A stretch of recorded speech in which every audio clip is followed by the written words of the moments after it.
علوم جانتے تھے، نبی پاک کا کتنا ادب کرتے تھے، ان سے کتنی محبت کرتے تھے۔ اگر وہ واقعات سناؤں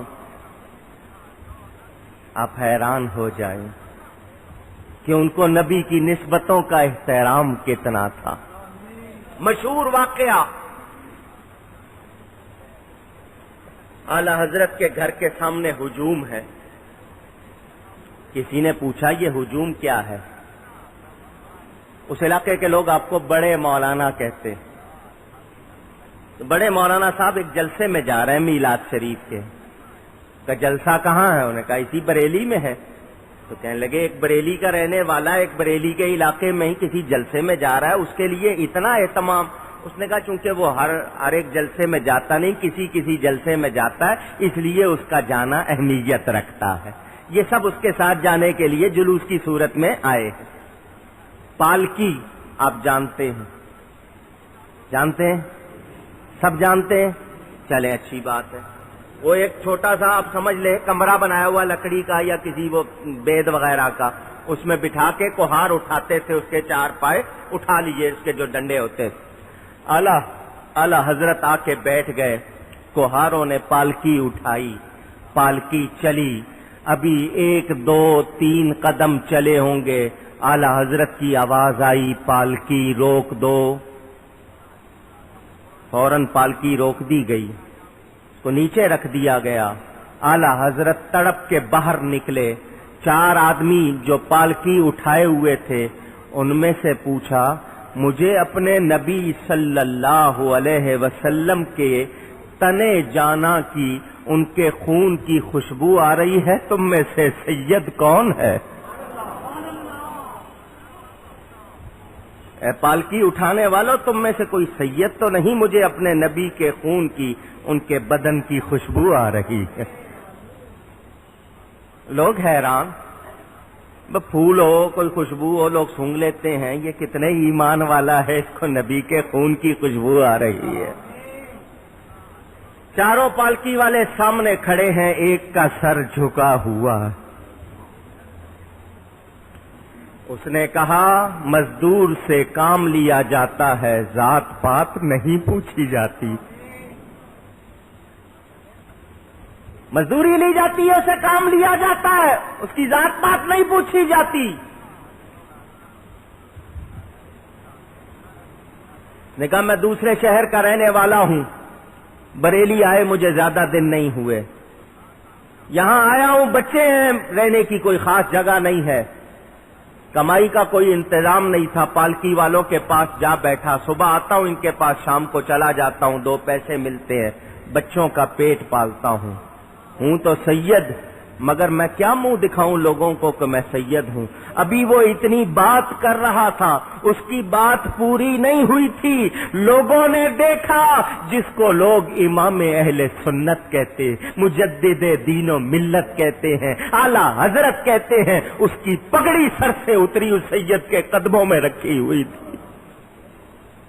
تو نے میری پالکی اٹھائی، کل قیامت کے دن میں رسول اللہ کو کیا جواب دوں گا؟ میں نے ان کے شہزادے کے کندھے پر سواری کی، حضور کہیں گے بڑا دعویٰ کرتا تھا میرے عشق کا، تو نے میرے بیٹے کی گردن پر سواری کی، میں کیا منہ دکھاؤں گا؟ مجھے معاف کر دو۔ اس کے پاؤں پکڑے ہوئے ہیں، لوگ چیخیں مار کے رو رہے ہیں۔ اعلی حضرت نے جب تک اس سے معافی نہیں کہلوا لی، اپنی پگڑی اور اپنے ہاتھ، اپنا سر اس کے قدموں سے نہیں ہٹایا۔ ابھی بات ختم نہیں ہوئی، فرمایا ابھی اور تجھے میری بات ماننی پڑے گی، اب سن، تو پالکی میں بیٹھے گا اور میں اٹھاؤں گا۔ اس کو پالکی میں بٹھا کے وقت کا امام چلا، جو نبی کی نسبتوں کا اتنا ادب کر رہا ہے، اس نے سچ کہا، وہ سچ کہتا ہے، سب سے اولا اعلی، سب سے بالا والا۔ سنیں اعلی حضرت کیا کہتے ہیں، فرماتے ہیں اگر یہ دشنامی حضرات، دشنام فارسی کا لفظ ہے، گالی کو کہتے ہیں، نبی کو گالیاں دینے والے، نبی کی گستاخی کرنے والے. سنیں کیا کہتے ہیں.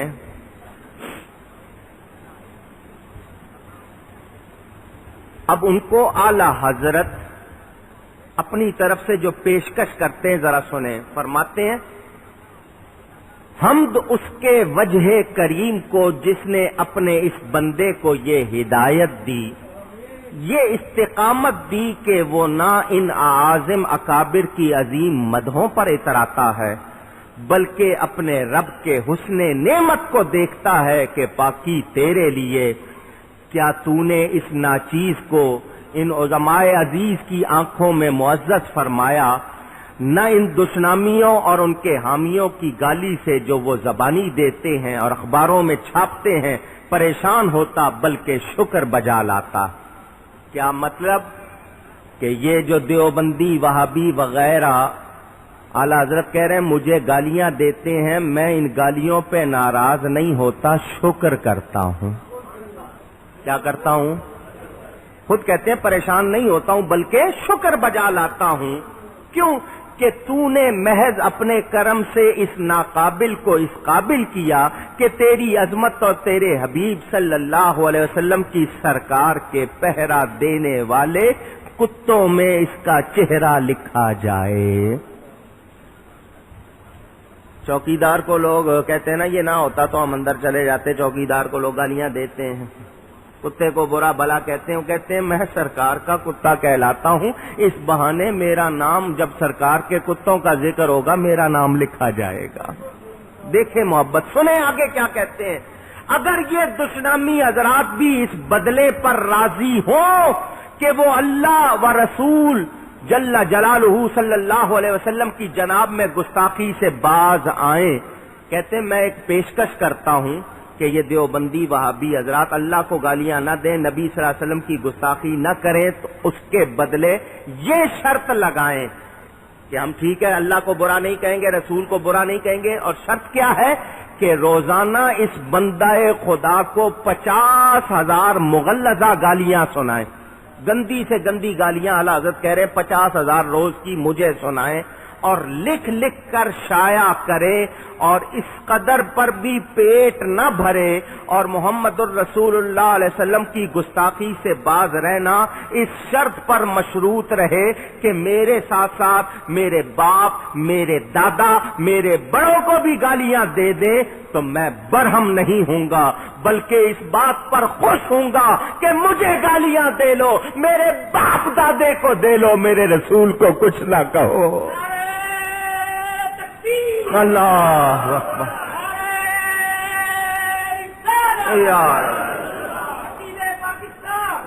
وہ کہتے ہیں یہ تو میری خوش نصیبی ہوگی کہ میری وجہ سے یہ مجھے گالیاں دینے میں ٹائم لگائیں گے، اتنی دیر نبی کی ذات کو کچھ نہیں کہیں گے تو میں گویا ان کا ادھر سے منہ بند کرنے کا سبب بن جاؤں گا. اس سے بڑی خوش نصیبی کیا ہے؟ کتنی محبت کی بات ہے، کتنی پتے کی بات ہے. یہ ہر کوئی کہہ سکتا، یہ اعلی حضرت.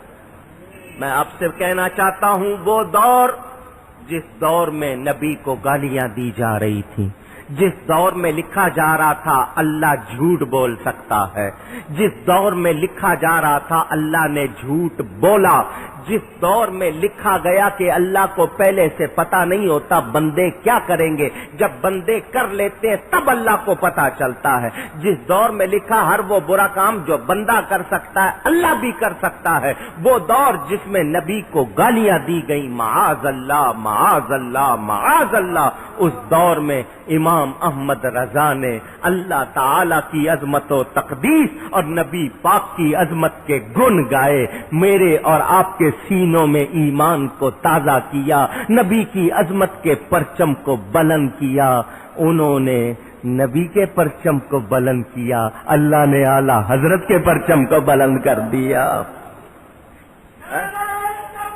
اللہ اکبر.